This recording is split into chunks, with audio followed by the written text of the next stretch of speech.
Bilasizmi, agar bu odamlar hayotingizda katta rol o'ynamasa, e'tibor bermasdan hayotidan chiqib keting deyishi mumkin edi, lekin aynan bu yaqin odamlarimiz bizga nimani o'rgatish uchun keladi.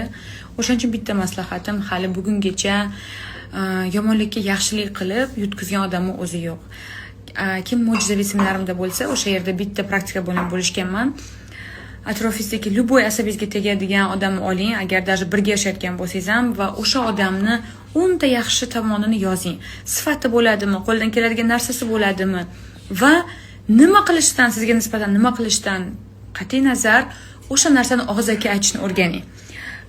Ko'zi chiroyli bo'ladimi, qo'li shirin bo'ladimi, yurishi chiroyli bo'ladimi, sochi chiroyli bo'ladimi, sizga odam so'kadimi, urishadimi? Bilasizmi, men bu ko'zingiz chiroyli, bilasizmi, qo'lingiz shirin deb aytib ko'ringchi, insonlarga qanot berishni boshlang. Yaxshi tarafini ayting, sizdan yaxshi odam bo'lmaydi va eng yaqiniga aylanasiz.